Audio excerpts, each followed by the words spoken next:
Les clubs portugais sont beaucoup trop loin. Regardez-moi ça. Le Real Madrid achète Álvaro Carreras 50 millions d'euros. Et ce montant, il correspond en fait à la levée de la clause libératoire qu'avait le joueur du côté du Benfica. Et le Benfica, dans cette opération, ils viennent de donner une leçon de gestion économique aussi bien au Real Madrid qu'à Manchester United. Je vous explique pourquoi. Regardez bien la courbe juste au-dessus de ma tête.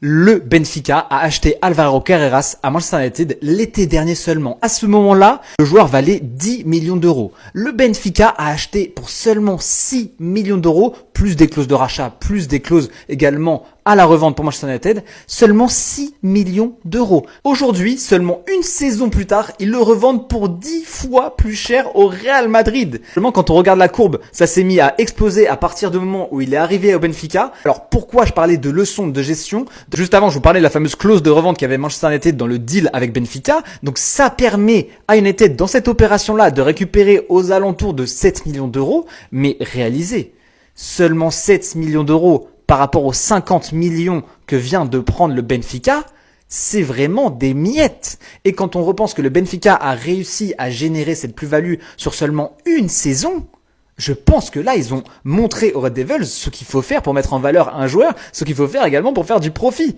Et pourquoi je parle également de leçon vis-à-vis du Real Madrid, c'est parce que Álvaro Carreras, il est formé au Real Madrid. Et c'est là-bas justement que United est allé le chercher gratuitement.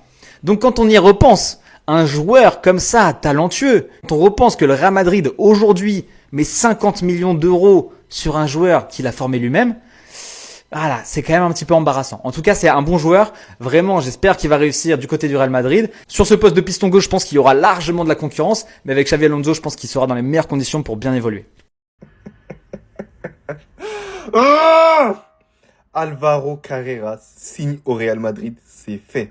Annonce imminente. On attend juste Fabrizio Romano là pour le moment. Mais vous connaissez qui est cet individu? C'est le seul humain normalement constitué à avoir bloqué Lamine Yamal. Vraiment soigneusement propre, sans façon. Et le Real Madrid vient de le ketchup. On a trouvé potentiellement l'antidote. Le joueur qui va nous permettre de souffler un tout petit peu parce que le petit il a prolongé jusqu'en 2031. Lui, bordel, j'espère que son contrat il va jusqu'en 2035. Voilà. Comme ça, il sera là.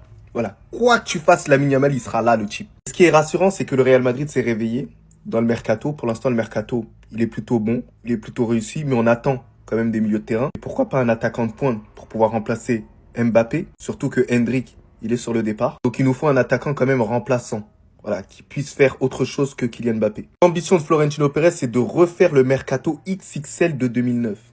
Moi, bordel, je veux rien savoir, frérot. T'as vu, moi, je veux juste que tu composes une équipe cohérente, compétitive, soit méchant à l'Europe et qu'on ait une identité de jeu, bordel. Pour tous ceux qui disent, ouais, le Real Madrid, ça a jamais été l'ADA, l'important c'est la victoire, fermez-la un tout petit peu, s'il vous plaît. C'est les individus qui ont encouragé le Real Madrid pour les 3 Ligues des Champions d'affilée. Et en plus, ils n'ont même pas encouragé pour la première des 3 Ligues des Champions, hein. C'est la dernière, hein. Zarma, ils se sont dit, madrilène. C'est un truc de ouf, c'est une dinguerie. Mais sinon, en vrai, ça tout. Bon, en tout cas, bien, alhamdoulilah.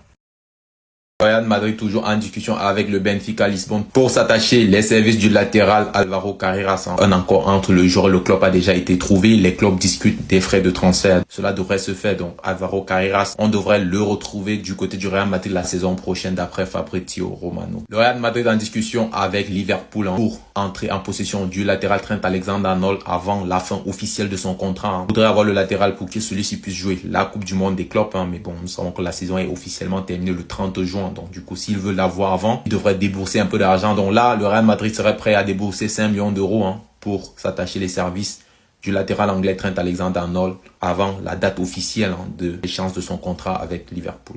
Manchester United entame des discussions pour faire venir l'attaquant camerounais Bryan Mbeumo, donc qui a marqué beaucoup de buts cette saison en Premier League, je pense près de 20 buts. Donc voilà, lui qui évolue actuellement du côté de Brentford, donc Brentford réclame approximativement 60 millions d'euros pour laisser partir son attaquant de 25 ans, Bryan Mbeumo, donc d'après le journal Talksport. La signature du défenseur gauche espagnol Álvaro Carreras du côté du Real Madrid, c'est imminent. On apprend aujourd'hui que le Real Madrid va activer la clause d'Álvaro Carreras de 50 millions d'euros. Là, c'est imminent, ça peut être fait à tout moment. Le Benfica s'apprête à annoncer bien sûr sa vente et il devrait débarquer du côté du Real. L'objectif, bien sûr, l'avoir pour jouer bien sûr la Coupe du Monde des clubs. Maintenant, place au milieu de terrain du côté du Real Madrid après les arrivées bien sûr de Hudson et Alexander-Arnold et Carreras qui sont imminentes. Le Real veut voire 2 milieux de terrain. Et il y a ce Angelo Stiller que le Real Madrid est un cible quand même depuis quelques temps. Et Stiller, les gars, est prêt à dire oui au Real Madrid si le club fait une offre pour lui. Donc déjà, le joueur veut venir. Ça, c'est déjà une bonne nouvelle. Le club a été informé que son prix serait de 40 millions d'euros. Donc une somme totalement OK, bien sûr, pour le Real. Le Real a les fonds total. Et le Real Madrid le veut sérieusement. Donc oui, ça peut se faire, les gars. Stiller a noté que Nico Paz pourrait également débarquer au Real et faire son retour. Ce serait l'autre milieu de terrain. Et d'après Fabrizio Romano, ce serait même pas fini un Stiller plus Nico Paz. Un Stiller n'est pas le seul nom sur la liste des milieux de terrain du Real Madrid. Il y en a d'autres, d'après Fabrizio Romano. Et on finit les gars avec cet entraîneur. Vous dites qui est ce coach? Eh bien c'est officiel, l'entraîneur du Real Madrid féminin, Alberto Toril, a quitté le club. En une semaine, il y a eu 3 changements d'entraîneur au Real Madrid. Donc l'entraîneur de l'équipe première de la Castilla, donc l'équipe B, et l'entraîneur de l'équipe féminine. Bon les amis, pour ceux qui me demandent des nouvelles par rapport au dossier Carreras, les gars, je vous ai dit, ne vous inquiétez pas. Breaking, le Real Madrid activera la clause d'Alvaro Carreras, 50 millions d'euros. Le Benfica s'apprête à annoncer sa vente. Donc les gars, tranquillo. Attendez, vous allez voir. Même Fabrizio ce matin, un peu plus tôt, il disait que le Rio Higo arrive très prochainement. Donc on l'aura soit demain, soit plus tard dans la semaine, là, donc en fin de semaine. Donc ne vous inquiétez pas. Et je pense qu'ils vont faire en sorte également pour qu'il soit là à la Coupe du Monde des clubs. Parce que là, Alonso, il a besoin de joueurs. Il a besoin de joueurs pour la Coupe du Monde des clubs et tout le monde le sait. Et on sait que le Real Madrid vraiment a à cœur de jouer à fond et de remporter la Coupe du Monde des clubs. Et donc les gars, ne vous en faites pas. C'est pareil pour Trent Alexander-Arnold. Il y en a, comme ils n'ont pas encore vu l'officialisation, ils paniquent. Les gars, il n'y a pas à panique. Ne vous inquiétez pas, je vous informe en temps et en heure. En tout cas, j'essaye. Donc, tranquillou. S'il y avait un problème avec le dossier, je vous l'aurais dit. Donc, voilà. Donc, c'est tout. Dès qu'il y aura le Rio Higo, les gars, je vous informerai également. Donc, tranquillo. Tranquillo. Bref, les gars, dites-moi ce que vous en pensez dans les commentaires. Et surtout, vous savez où est-ce que ça se passe? C'est ici. Donc, n'hésitez pas, les gars.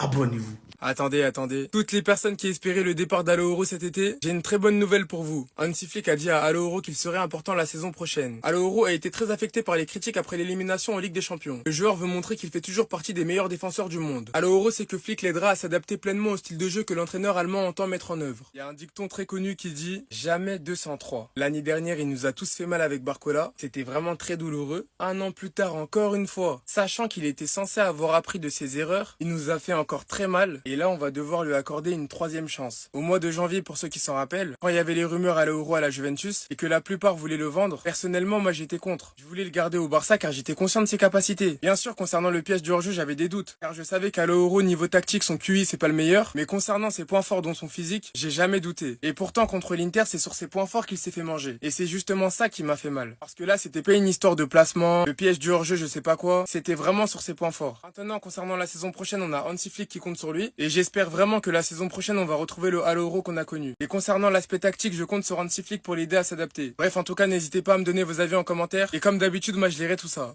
Moi, j'ai une théorie sur Ronald Araujo et à Papa Player. On fait face là à un joueur qui a le syndrome de Stockholm. Dans le sens où il se lève un matin, il va éliminer une équipe qui aspire à gagner avec des champions depuis 10 ans maintenant, 2 années d'affilée, et il va déclarer publiquement et ouvertement « Les gens m'aiment et mon entraîneur m'aime ». Déjà de 1, je sais pas c'est qui les gens.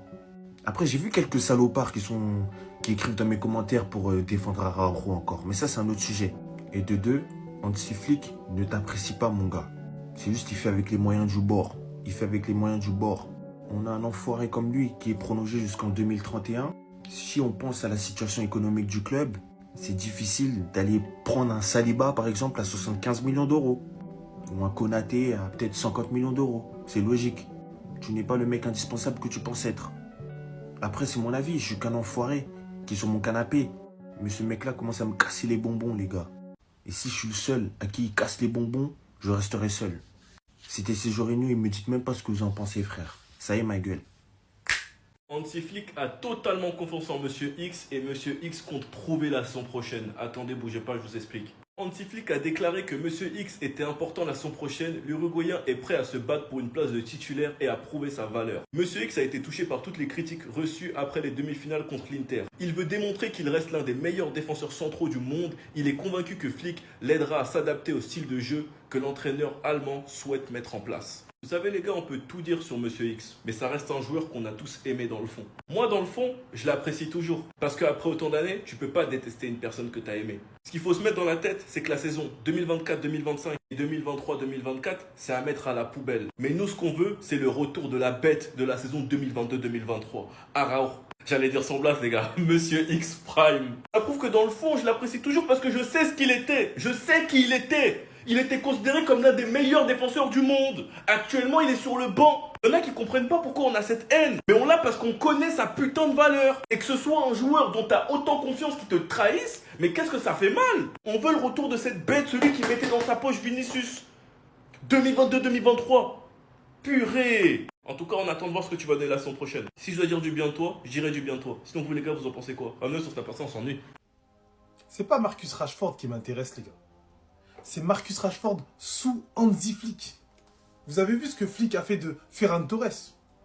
Vous avez vu ce que Flick a fait de Rafinha. Oubliez cette saison. Hein. Avant l'arrivée de Flick, Ferran Torres et Rafinha, plus personne n'en voulait au FC Barcelone. Donc imaginez maintenant ce que Flick sera capable de faire de Marcus Rashford. Marcus Rashford. Ok, ces dernières années, il est un petit peu aux oubliettes. Mais on n'a pas oublié les dégâts qu'il faisait. En PL, en Ligue des Champions. C'est la recrue idéale pour le Barça, les gars. Étant donné que le Barça manque de rotation en attaque, il est capable de jouer en neuf, il est capable de jouer ailier gauche et il est même capable de jouer ailier droit. Il arriverait avec un statut qu'il n'a plus, énormément de choses à prouver, étant donné que le Barça compte encore sur Lewandowski. Donc tu peux pas non plus mettre un neuf qui serait titulaire indiscutable. Rashford, c'est parfait. Il pourra jouer devant si Lewandowski, c'est pas trop ça, boum. Il pourra être là, à gauche, des blessures à droite, et s'il est fort, ben, il jouera même titulaire. Les conditions, on parle de 45 millions d'euros, soit un transfert sec, soit un prêt avec option d'achat. Et on va pas se mentir, par rapport à des Nico Williams, par rapport à d'autres joueurs, je sais pas, on a parlé de Leao. Déjà, Leao, je suis pas du tout fan. Les négociations seraient moins compliquées, surtout qu'il y a une donnée très importante, c'est que le joueur ne veut que Barcelone. Il refuse, parce que oui, c'est Rashford, donc il a quand même des offres. Il refuse toutes les offres, il ne veut que le Barça. Rashford Prime au Barça, s'il signe, retenez cette vidéo.